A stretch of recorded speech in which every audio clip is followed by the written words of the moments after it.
A question as old as time. Slipknot versus Mushroomhead. Who copied who?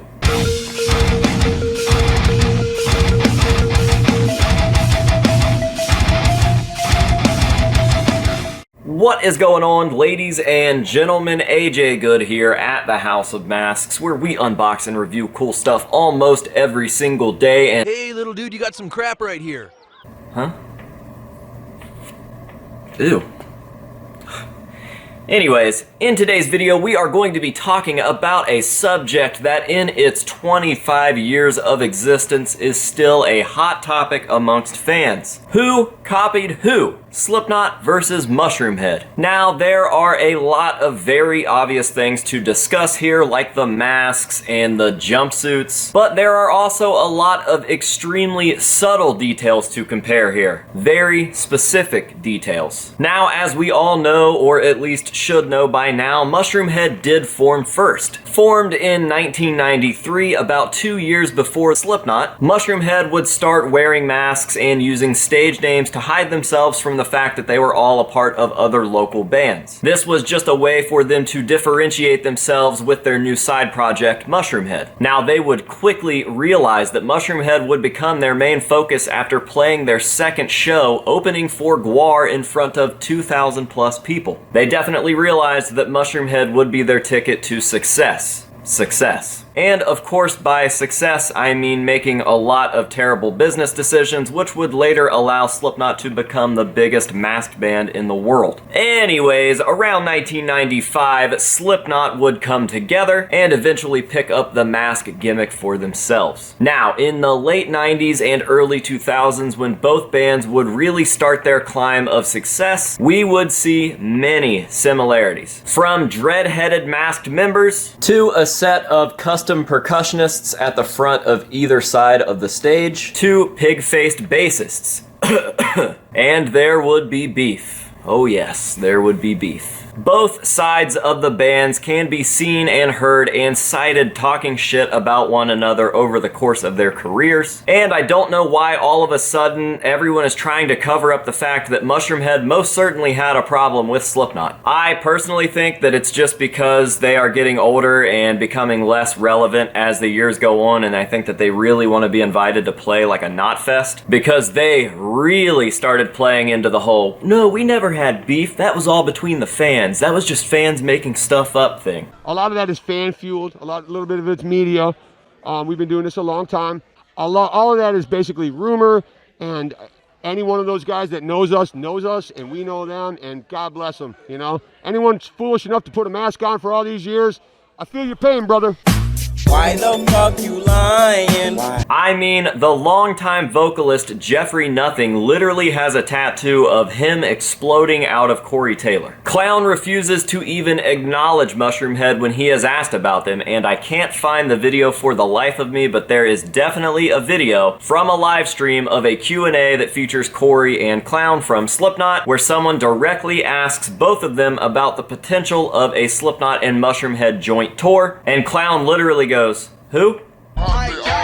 And then ignores the question for the remainder of it, why Corey kind of backpedals because he did say something about welcoming a Slipknot and Mushroomhead tour, but he clearly did not want heat from Clown because he really starts to backpedal on his statements that are from that. But I cannot find that interview anywhere. I have scoured the internet. I had the House of Masks Hangout people looking for it, and they all remember it as well, but they could not find it. I'm sorry. So chalk that one up to hearsay, I guess, but I swear on my entire collection that exists. So trust me, there was beef. Regardless, we aren't here to dive too deep into this period in either of the band's timelines. What I want to talk about is the beginning. Early era Mushroomhead and early era Slipknot. These eras of both bands were strikingly similar. Everything about them, the look, the sound, the stage show, it was all extremely similar at the beginning of both bands.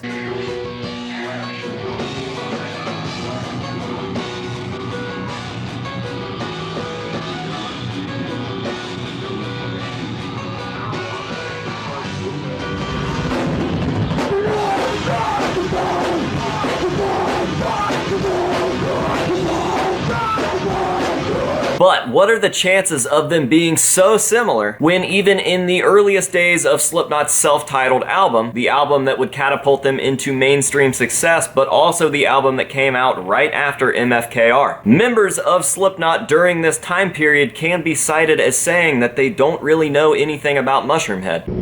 Okay, and also another question. Has anyone compared you to Mushroomhead from Ohio as similar Heard the name, with the but costume? just heard the name. Okay. That's it. Okay, so We don't know what they're, never even heard of them. No. Someone made like a comment, like that they maybe, or something like that. Yeah, they've heard of them, but they don't know anything about them and they don't understand the comparisons. How could they take inspiration from a band that they didn't know anything about? I mean, comparing live show footage from both bands around these early eras, it is uncanny how similar they are. Store-bought masks, goofy costumes. Neither band had buttoned down the jumpsuit look that they would both later acquire in the late 90s and early 2000s. And just a general goofiness on stage. So, who copied who first? Well, the answer is simple. Mr. Bungle. Yep, Mr. Bungle. I think Slipknot and Mushroomhead were both extremely influenced and inspired by Mr. Bungle.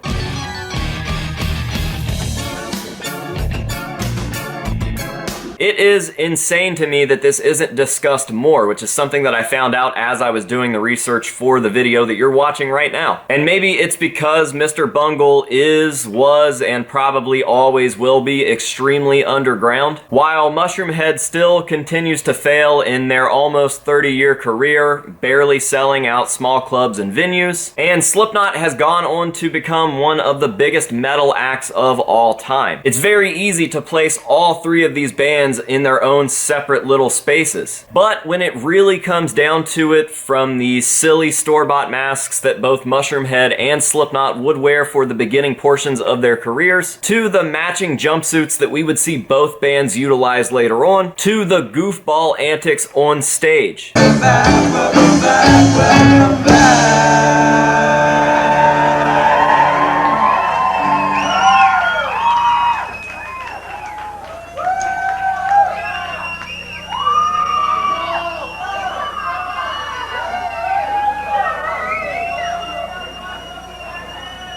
This is our first time to LA, and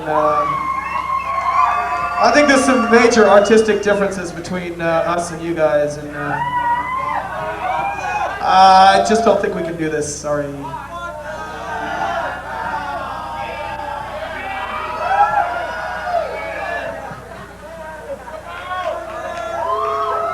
Okay, thanks for coming out, thanks for the money, see you later.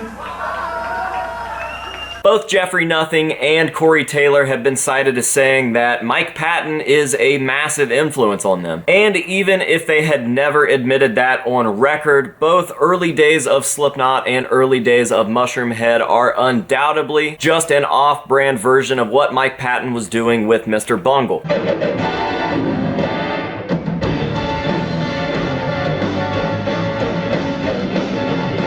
Years before Mushroomhead and Slipknot would ever form. So let me know what you guys think down below. Have you ever even heard of Mr. Bungle? Really, what the entire point of this video was is to expose Mr. Bungle to a lot of you guys. I'm not knocking Slipknot or Mushroomhead in this video, even though I took some shots at Mushroomhead like I always do. They deserve it. I don't want you guys to think that I'm saying that Slipknot is just a copycat Mr. Bungle, because they have obviously found their way in music, and there's a reason that they are as big as they are. And as much as I dislike Mushroomhead, I've got to admit that they found their place as well. However, Mike Patton is a god, and everyone should know about Bungle. So, with all of that being said, that is going to do it for today's video. I hope that you guys have enjoyed it. Thank you very, very much for watching. If you don't mind, go ahead and leave me a thumbs up down below. It definitely helps out the channel. And until next time, this has been AJ Good here at the House of Masks, telling you to say no to drugs and alcohol and yes to Mr. Bungle. And we will see you guys in the next one.